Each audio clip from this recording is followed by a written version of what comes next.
Bonjour à tous, donc aujourd'hui je voudrais vous parler de quelques livres que j'ai lus il n'y a pas très longtemps et qui m'ont pas mal plu, donc j'avais envie de partager ça avec vous. Il y aura un peu tous les genres et je vais commencer tout de suite par deux livres que j'ai lus qui sont deux thrillers.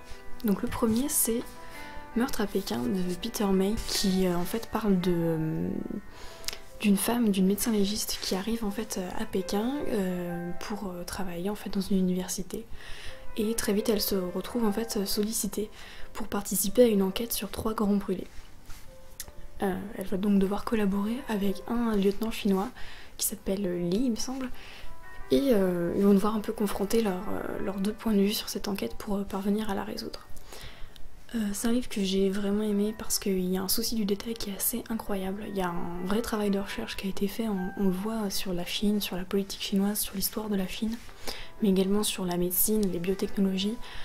Et ça fait que le tout est très très cohérent et voilà, enfin ça marche, ça fonctionne, on a envie de savoir ce qui se passe, c'est très prenant. La relation entre les deux personnages, ce duo qu'ils forment est vraiment hyper intéressant. On a une rencontre entre deux cultures qui sont très différentes. Et voilà, ça fait un peu c'est assez explosif au début, on se demande comment ils vont réussir à s'entendre, et au final c'est très intéressant l'évolution de ces deux personnages au fur et à mesure de livre. Le second dont je vais vous parler livre, c'est un thriller psychologique qui est Une relation dangereuse de Douglas Kennedy. Alors faut pas vous fier à la couverture et au titre comme moi j'ai pu le faire au départ en fait, parce que moi très franchement en le voyant je me suis dit on dirait un livre, vous voyez, je sais pas, la collection Harlequin, ça me faisait penser un peu à ça. Et au final ma mère me l'a recommandé, donc je me suis dit que ça devait être bien et je l'ai lu.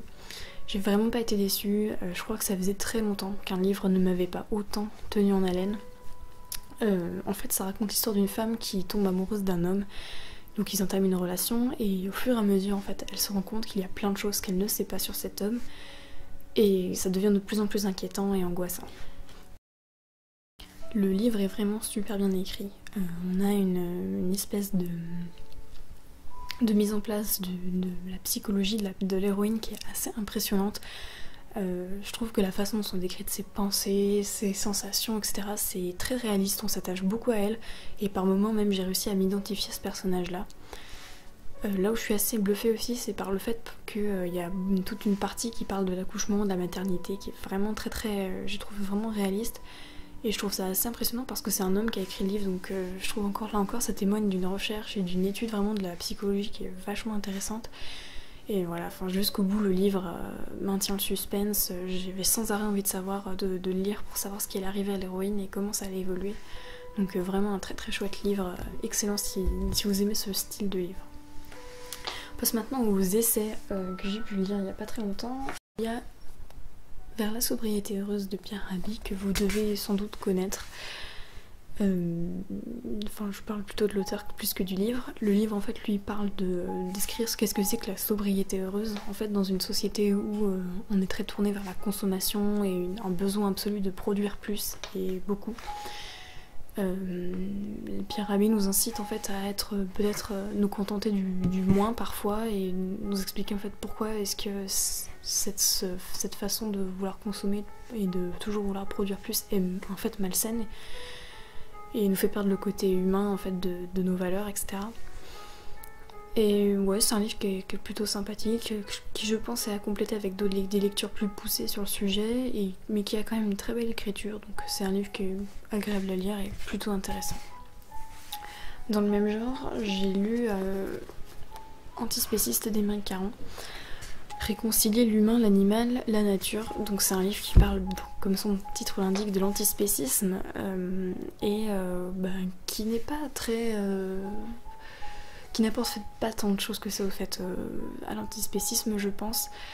Caron en fait donne beaucoup de chiffres, il fait un travail très journalistique en fait, en expliquant, en sensibilisant le public avec des chiffres, en nous donnant les définitions de l'antispécisme, de ce que des auteurs ont déjà apporté sur le sujet, donc en fait il synthétise beaucoup de choses mais sans vraiment apporter grand chose à la réflexion je trouve.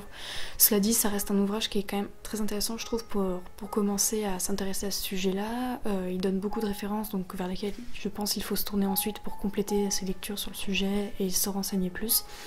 Donc je pense que si c'est un sujet qui vous intéresse, c'est un très bon début ce livre là parce que il y a vraiment toutes les clés je pense après pour poursuivre sa recherche et savoir un peu plus quoi. Et je vais terminer sur un livre qui est un peu, je dirais, documentaire, si je sais pas si on peut appeler ça comme ça. C'est donc 3 minutes pour comprendre les 50 plus grandes théories scientifiques. C'est un livre qui est donc très pédagogique un peu, on pourrait dire, qui est très très bien illustré. Les illustrations sont vraiment magnifiques.